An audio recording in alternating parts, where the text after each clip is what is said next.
नमस्कार दोस्तों, मैं हूं दी। आप देख रहे हैं यूनिक एजुकेशन विद सक्सेस। स्वागत है आपका।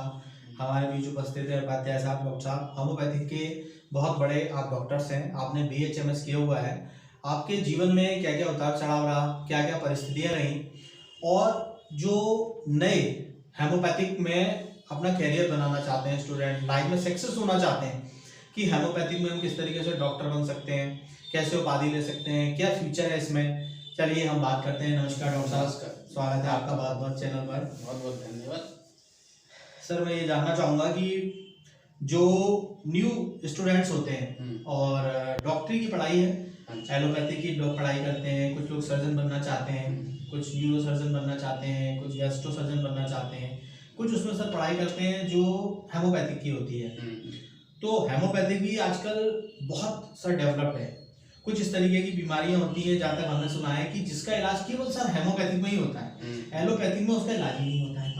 और होम्योपैथिक जो दवाई होती है वो धीरे धीरे थोड़ा असर करती है, लेकिन वो लॉन्ग टर्म के लिए रहता है। जी।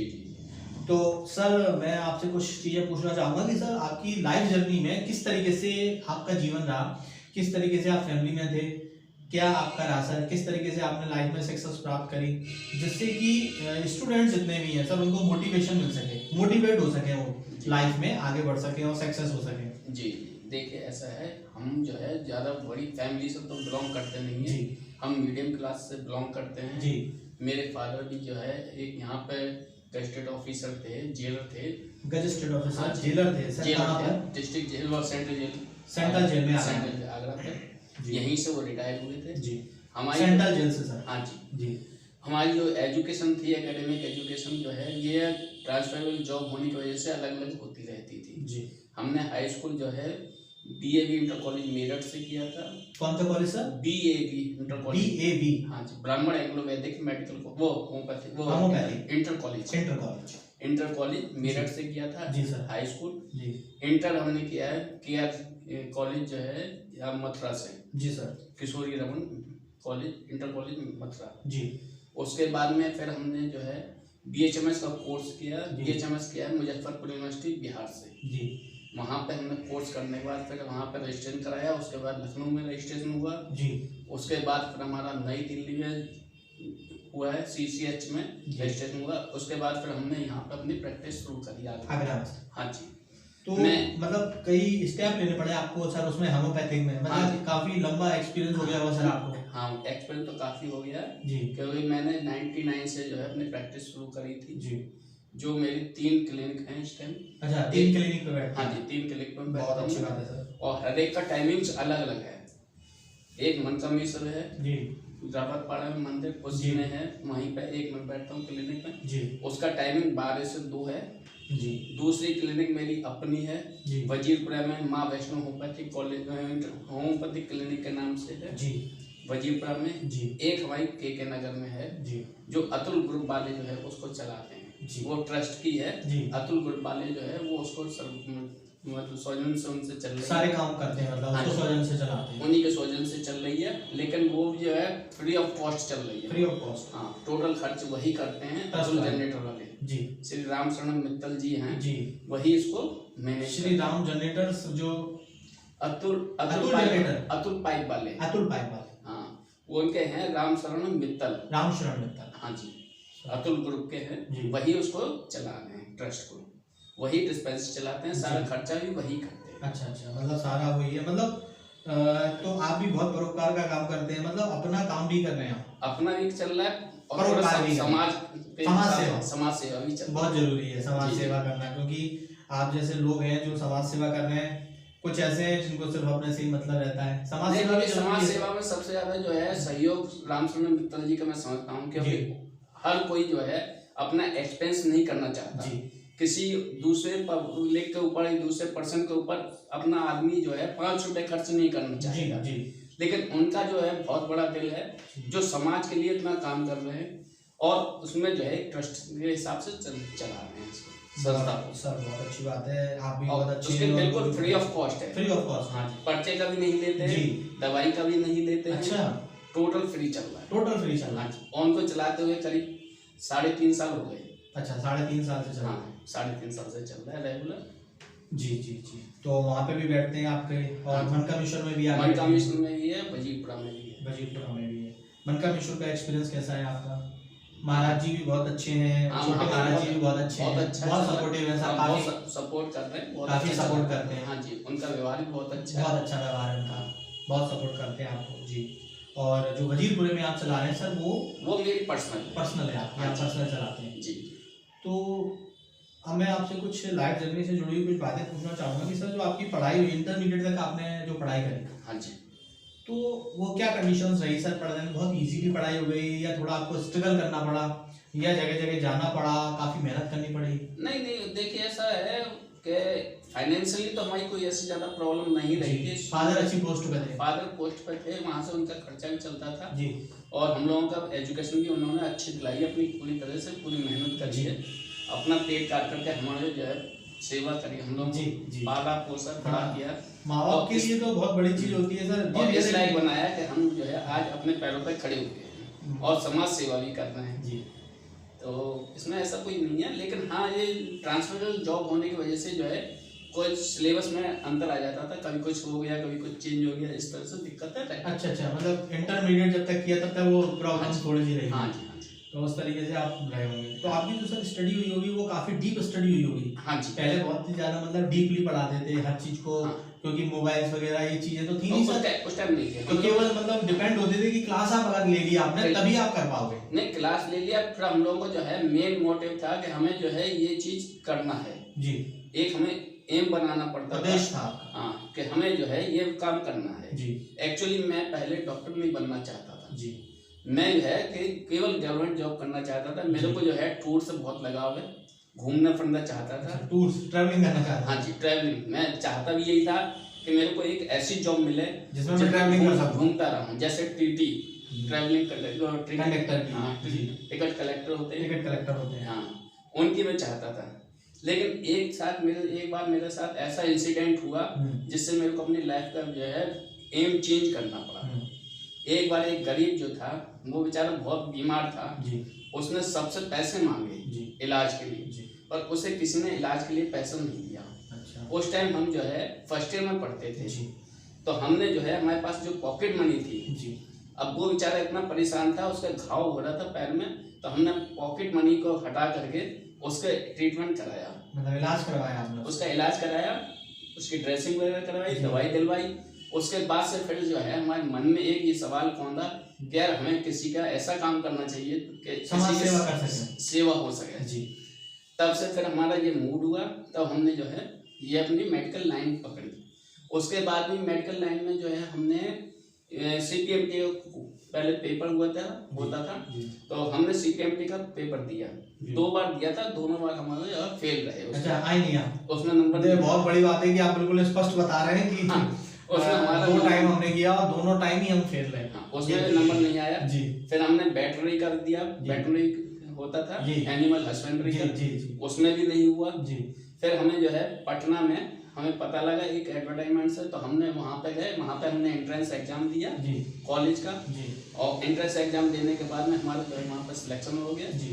तो भागलपुर मेडिकल कॉलेज था, KNH medical college Bhagalpur, KNH medical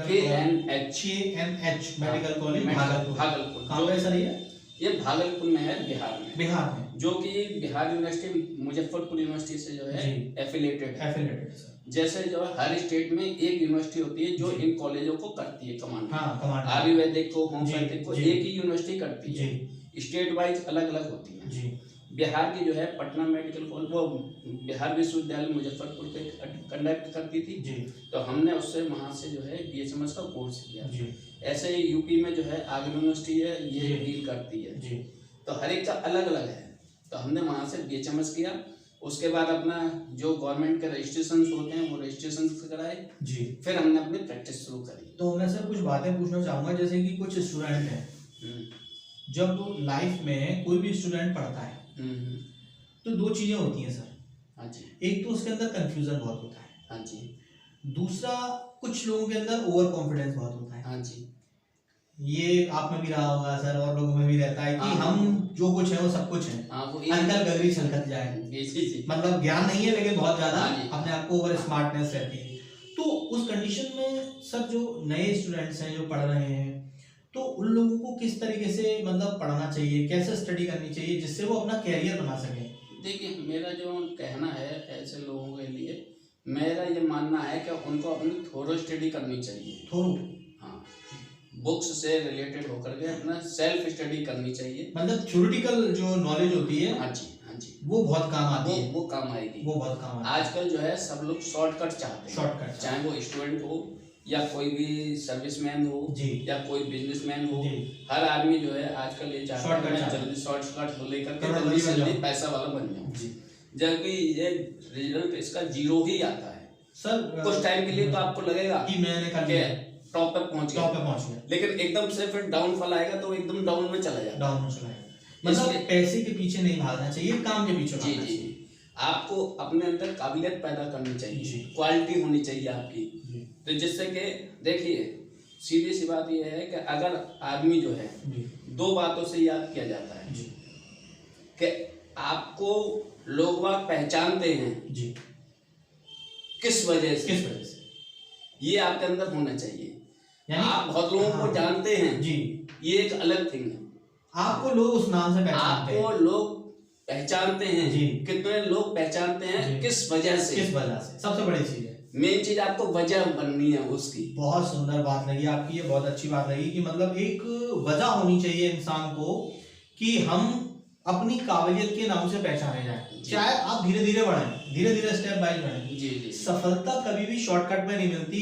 जितने भी मैंने इंटरव्यू लिए हैं उसमें हर सक्सेस इंसान ने यही मुझसे कहा कि कभी भी सफलता का शॉर्टकट नहीं होता, सफलता आपको देर में मिलती है। और सफलता देने में 3 लोगों का बहुत अहम रोल होता है। सबसे इंपॉर्टेंट होते हैं माँ बाप और उसके बाद होते हैं गुरु जी।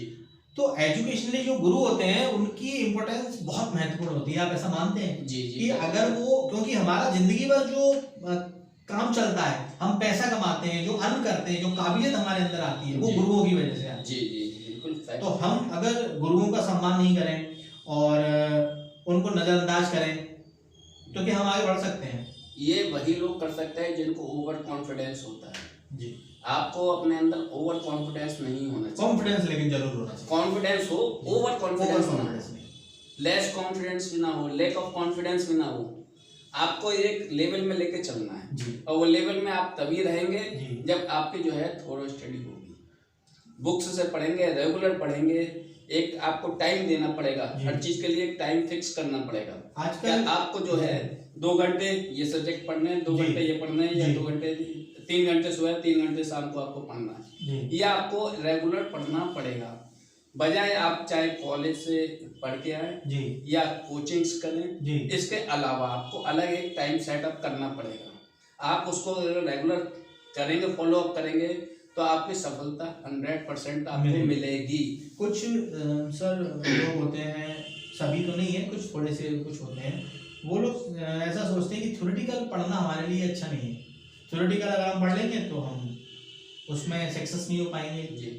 तो क्या ये सही है सर? देखिए ऐसा है, ऐसे लोग जो है केवल नोट्स के ऊपर डिपेंड रहते हैं जी।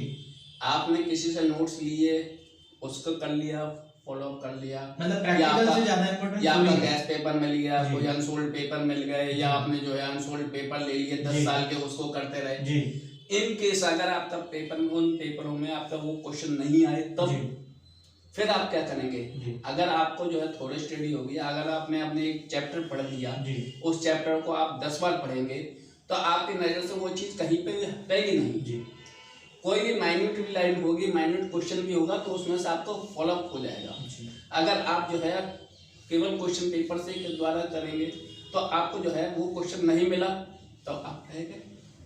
इसलिए आपको अगर थोड़े स्टडी करेंगे तो आपको हर चीज में सफलता मिलेगी। क्वेश्चन उसी में से आना है जो आपने पढ़ा हुआ है, मतलब डीप स्टडी करना, बिल्कुल डीप स्टडी करना जी। तब जाकर के हम उस लाइफ में सफल, तभी आपको सफलता मिलेगी। तो जैसे कोई हेमोपैथिक में सर अपना कैरियर बनाना चाहता है कि मैं, पहले तो मैं ये पूछूंगा क्या मतलब हेमोपैथिक में भी उतना अच्छा कैरियर होता है सर जितना एलोपैथिक में होता है? ये है, हम उतना अच्छा कैरियर बना सकते हैं होम्योपैथिक में भी सर? नहीं, देखिए होम्योपैथिक में आप केवल नाम कमा सकते हैं जी, सामाजिक सेवा कर सकते हैं और अपने अर्निंग भी कर सकते हैं जी, परिवार का पालन पोषण कर सकते हैं जी। अगर आप ये सोचे कि एलोपैथिक की तरह से हम लग्जरी लाइफ जी लें जी, दैट इज इम्पॉसिबल, वो नहीं हो पाएगा। जैसे सर डॉक्टर पारिक हैं आगरा में जी, और डॉक्टर स्वामी हैं जी सर, ये काफी बड़े नाम हैं और काफी मतलब बड़े स्तर, ऊंचे स्तर पे हैं सर पहुंचे हुए जी।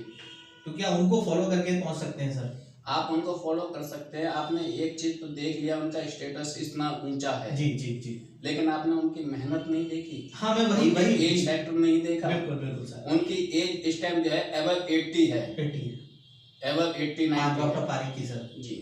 और सर डॉक्टर स्वामी की सर? स्वामी सर की तो वो मेरे अंदाज से शायद इस दुनिया में नहीं है। अच्छा, एक्सपायर हो गए हैं। अरे बड़े वाले स्वामी सर जी जो थे जी जी जी जी, उनका बेटा कर रहा है जी, ठीक है जी। और इन्होंने अगर पारिक साहब का आप देखिए कैरियर, तो जब ये 15 साल के थे तब से शुरू किया, तब से इन्होंने शुरू किया था। 15 साल से लेकर के आज तक उनके 85 में मानते हैं आप, 70 साल की मेहनत है उनकी, जो आज जिस पोजीशन पे खड़े हुए हैं जी, वो 70 इयर्स उनने मेहनत करी है। आप ये सोचें कि आप 2 साल में इतना नाम कमा लेंगे? मैं हाँ, या 5 साल में कमा लेंगे? बिल्कुल सर, मैं आपसे यही पूछना चाह रहा था कि मतलब अगर कोई इंसान हेमोपैथिक में ऐसा कुछ विचारधारा बनी होती है कि हम अर्निंग नहीं कर सकते, हम बड़े स्तर पर नहीं पहुंच सकते हैं, क्यों नहीं पहुंच सकते? हाँ, मैं वही पहुंच सकते हैं, बशर्ते आपका कैलिबर होना चाहिए। कैलिबर होना चाहिए, मतलब हेमोपैथिक में भी हम बहुत अच्छा कैरियर बना सकते हैं, लेकिन बहुत दूर तक जा सकते हैं और बहुत अच्छा कर सकते हैं। मतलब ये धारणा गलत है कि हम होम्योपैथिक में सक्सेस नहीं बन सकते, बहुत सक्सेस डॉक्टर हम बन सकते हैं। हमारे डॉक्टर साहब हैं, डॉक्टर साहब ने हमें बताया कि 3 जगह संभालते हैं, काफ़ी मेहनत करी है, काफ़ी काम किए हैं, काफ़ी सारा स्ट्रगल किया है लाइफ में, तब जाकर के यहाँ तक पहुँचे हैं। तो मेहनत तो हर इंसान को करनी पड़ती है जी। तो सर मैं पहले आपकी सारी डिटेल जानना चाहूँगा, आपका पूरा नाम क्या है सर? मेरा डॉक्टर अनिल कुमार उपाध्याय। डॉक्टर अनिल कुमार उपाध्याय है सर। आपकी क्लिनिक कहाँ पे है? मैं जो क्लिनिक आप बैठते हैं मेरी वजीरपुरा में है। वजीरपुरा आपकी माँ वैष्णो होम्योपैथिक क्लिनिक, माँ वैष्णो होम्योपैथिक क्लिनिक है, अच्छी क्लिनिक है, काफी जाने माने नाम हैं जो डॉक्टर्स के, उसमें आपका नाम आता है, काफी लोग आपको जानते हैं, पहचानते हैं, आपकी योग्यता से, आपकी एबिलिटी से। बहुत बड़ी बड़ी बीमारियों का आपने असाध्य इलाज किया है, बहुत सक्सेस रहे हैं आप लाइफ में। डॉक्टर साहब एक चीज़ आपसे पूछना चाहूँगा कि जैसे हम छोटी मोटी बीमारियां होती हैं तो हम दवाई ले लेते हैं, तो क्या वो दवाइयां मैं आपसे पूछ सकता हूँ? जैसे कोई पेट में दर्द हो रहा है, कोई दवाई ले ली, जैसे एलोपैथिक में हम ले लेते हैं जी जी, तो वो कौन सी दवाई ले सकते हैं पेट में, जैसे हल्का सा दर्द हुआ तो? देखिए सबसे बड़ी बात यह है कि होम्योपैथिक जो है मेडिकल साइंस जो है जी, ये आपका सिम्टोमेटोलॉजी पे बेस करता है जी। हर मेडिसिन के अलग अलग सिम्टम्स होते हैं, जिस मेडिसिन के सिम्टम्स अगर आपके किसी डिजीज से मिलेंगे तो वो आपको मेडिसिन काम करेगी, अदरवाइज कोई फायदा नहीं करेगा। मतलब एलोपैथिक के तरह नहीं है कि दवाई ली और वो बंद हो गया, मतलब पूरा सिम्टम्स का एनालिसिस करना पड़ेगा। एलोपैथिक में बीमारियों का इलाज होता है जी, हमारे यहाँ बीमारियों का इलाज नहीं होता, हमारे यहाँ जो है डिजीज कंडीशन का इलाज होता है। अच्छा, अगर बीमारियों के लक्षणों के आधार पर इलाज होता है जी। अगर आपका जो है पेट में दर्द है जी, तो हम लोग उसका क्वालिटी फैक्टर देखते हैं किस वजह से हो रहा है, तो उसके हिसाब से मेडिसिन आपको देनी पड़ेगी।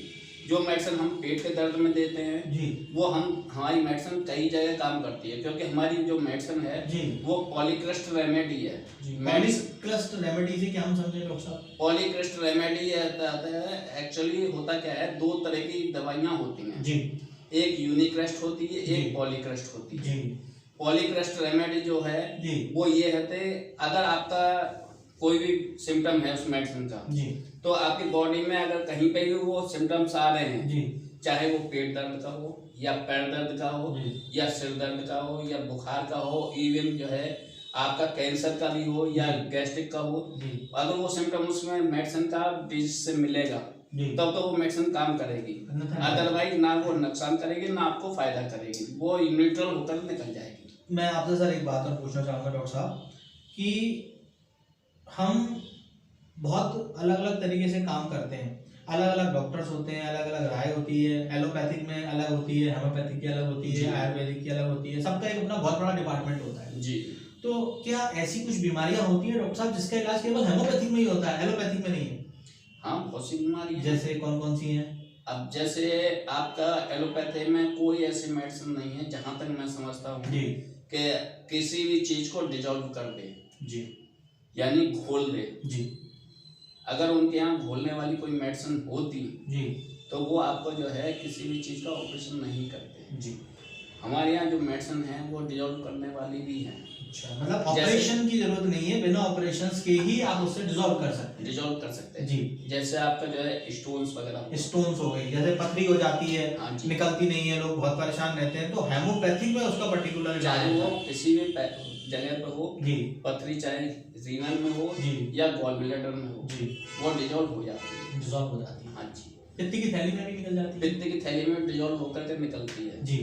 पूरी साबुत नहीं निकलेगी, जैसे आपका रीनल स्टोन में निकलता है जी जी, ऐसा उसमें नहीं निकलेगा, वो उसमें चूरा होकर के कॉन्सर्वेशन हो जाएगा जी, वो उस पथरी को उसके हिसाब से वो निकलती है, धीरे धीरे बिल्कुल निकलती होगी। हाँ, वो चूरा होकर के जैसे आपने जो है एक किसी बर्तन में पानी ले लीजिए जी जी, और थोड़ा सा गुंदा हुआ आटा ले लीजिए जी जी, उसको आप हिलाते रहिए, तो एक टाइम ऐसा आएगा वो आटा आपका घुल जाएगा, बिल्कुल घुल जाएगा पानी में जी जी जी, और वो पानी को एक छेद कर देंगे तो धीरे धीरे वहां से निकलता रहेगा जी।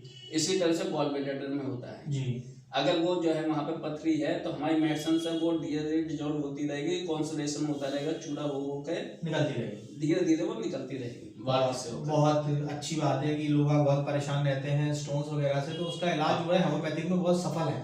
डॉक्टर साहब बता रहे हैं, डॉक्टर साहब और कोई बीमारी जैसे जॉइंट्स पेन हुआ, जॉइंट्स पेन होता है, जॉइंट्स में पेन होता है, जॉइंट्स पेन होता है, आर्थराइटिस वगैरह होता है उसमें भी है, क्योंकि वहाँ पे भी डिपोजिशन हो जाता है, चाहे वो कैल्शियम का हो या यूरिक एसिड का हो या ऑक्सैलिक एसिड का हो, अगर वो किसी भी जॉइंट में डिपोजिशन होता है जी, तो वो उसको डिजोल्व कर देंगे हमारी मेडिसिन, और वो बीमारी आपकी खत्म हो जाएगी, जो कि एलोपैथिक में नहीं होता है। ऐसा कहते हैं डॉक्टर साहब कि होम्योपैथिक में दवाई लेने के बाद जो इलाज बार बार हो रहा था, मतलब बीमारी दोबारा से रिपीट हो रही थी, हेमोपैथिक में लेने के बाद अक्सर बीमारियां वो रिपीट नहीं होती, मतलब जड़ से खत्म हो जाती है। नहीं, यही है, कुछ बीमारियां हैं जो जड़ से खत्म होती है, कुछ ऐसी हैं जो रिपीट होती रहती हैं, कुछ ऐसी हैं जो होने के बाद भी आप कुछ टाइम और ले तो उसकी टेंडेंसी खत्म हो जाती है जी। जैसे स्टोन बनने की होती है जी, सपोज किसी पेशेंट को स्टोन बना जी, उसने मेडिसिन खाई होम्योपैथिक 2 महीने 4 महीने 6 महीने उसके निकल गई, अब उसने दवाई लेना बंद कर दिया जी, फिर कुछ टाइम बाद साल 2 साल बाद 4 साल बाद फिर दोबारा से रीजनरेट हो जाती है स्टोन। अच्छा, हम लोगों का ये है अगर वही पेशेंट थोड़ा सा और रेगुलर लेता रहे दवाई को जी, तो वो दोबारा बनने की टेंडेंसी खत्म हो जाएगी, बनेगी नहीं दोबारा, बनेगी नहीं जी। अब जैसे पाइल्स है जी या गैस्ट्रिक प्रॉब्लम है जी, आपको हमने एक बार सही कर दिया दवाई लेकर जी, आपने लापरवाही करी जी, तो आपकी बीमारी फिर से जनरेट हो जाएगी। अच्छा, मतलब दवाई को रेगुलर रूप से लेना है हमको, कुछ दिन रेगुलर लीजिए जी, ठीक है जी, और जब तक डॉक्टर मना ना करे तब तक आप जो है दवाई को मत छोड़िए, बहुत जरूरी है। अगर आप छोड़ देंगे तो बाद में दोबारा से रिवाइव हो जाएगी, मतलब दोबारा से परेशानी हो जाएगी। हाँ जी, हर बीमारियों में नहीं है, कुछ बीमारी ऐसी हैं जो जड़ से खत्म हो जाती है फिर दोबारा नहीं होती, जैसे स्किन डिजीज हो गया, स्किन डिजीज जड़ से खत्म हो जाती है, जड़ से खत्म हो जाती है फिर दोबारा नहीं होगी जी। ओटोरिया हो गया जी, कान से पस बहना होता है जी, वो हो जाता है जी। स्पॉन्डिलाइटिस हो गई, चाहे लंबर हो या सर्वाइकल हो जी, वो भी आपकी जड़ से खत्म हो जाती है। जॉइंट्स पेन भी जड़ से खत्म हो जाते हैं, बशर्ते इनमें थोड़ा टाइम ज्यादा लगता है, इसमें कम से कम नहीं तो 1 साल लग जाता है। 1 साल तक दवाई रेगुलर लेनी होती है। अगर आप रेगुलर टाइम से दवाई लें जी, तो आपका कैसा भी हो आर्थराइटिस, गाउट, रूमेटिज्म ये सब खत्म हो जाता है, मतलब सब खत्म हो जाता है। बहुत बहुत धन्यवाद डॉक्टर साहब आपका, आपने आए, आपका भी बहुत बहुत धन्यवाद, आपने यहाँ पे अपना कीमती समय दिया और हमें बहुत सारी ज्ञान की बातें बताई। जो लोग अपना कैरियर बनाना चाहते हैं वो लोग अपना अच्छा कैरियर बना सकते हैं। धन्यवाद करना चाहूँगा डॉक्टर साहब आपका, बहुत बहुत यूनिक एजुकेशन विद सक्सेस में आने के लिए बहुत बहुत धन्यवाद। आपका भी बहुत बहुत धन्यवाद, आपने मुझे यूनिक एजुकेशन विद सक्सेस में आपको बुलाया, मेरे को बुलाया आपने, बहुत बहुत शुक्रिया, बहुत बहुत धन्यवाद, थैंक यू।